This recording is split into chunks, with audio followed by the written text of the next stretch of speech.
Welcome to Isaac creations. இன்றைக்கி வாழைப்பூ வடை சுட போகிறோம். அதுக்கு தேவையான பொருட்கள் பார்க்கலாம். பாருங்கள், கடலைப்பருப்பு வச்சுருக்கேன். ரெண்டு காஞ்ச மிளகா. இது நல்லாயிருக்கும். கடலைப்பருப்பை ஒரு 2-3 மணி நேரத்துக்கு முந்தி நல்லா ஊற வச்சுருங்க. ஊற வச்சிங்கன்னா நல்லா ஊறிடும். இங்கே பாருங்கள், இது நல்லா அழுத்தினா உடைய வரணும். அந்தளவுக்கு ரொம்ப நல்லா அழுத்தமாக ரொம்ப நேரம் 3 மணி நேரம் தாராளமாக ஊற வைங்க.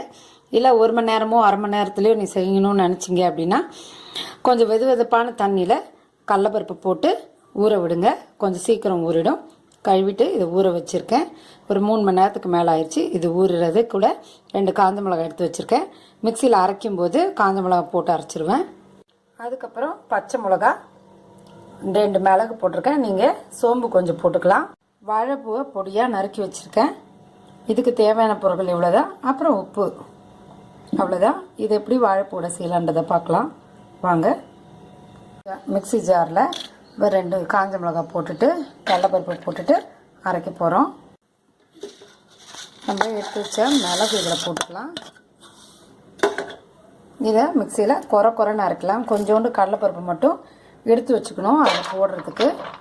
மற்றபடி இதை கொஞ்சம் குறைன்னு அரைச்சிக்கலாம். கொஞ்சம் குறைன்னு அரைச்சி வச்சுருக்கேன் பாருங்கள். இவ்வளோ தான் அரைக்கணும். இதை சும்மா ஒரு சுற்றினேன்.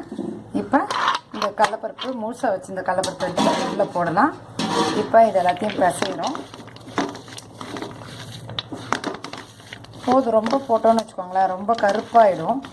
அதனால் இது தேவையான அளவாக இருக்குது. போதும்.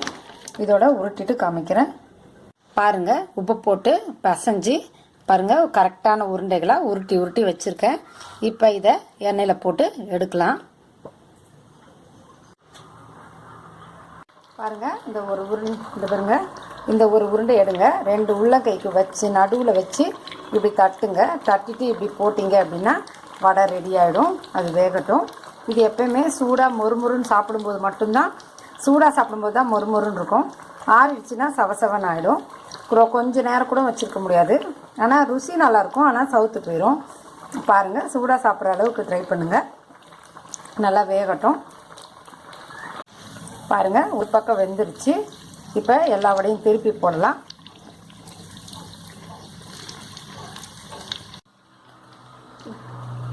திருப்பி போட்டாச்சு. நல்லா வேகட்டும். சத்தான வாழைப்பூ வடை ரெடி ஆயிடுச்சு. நீங்களும் உங்களுக்கு இந்த வீடியோ பிடிச்சிருந்தா லைக் பண்ணுங்கள், ஷேர் பண்ணுங்கள், சப்ஸ்கிரைப் பண்ணுங்கள். உங்கள் வீட்லேயும் செஞ்சு பார்த்துட்டு கமெண்ட் பாக்ஸில் கமெண்ட் பண்ணுங்கள். நன்றி, வணக்கம்.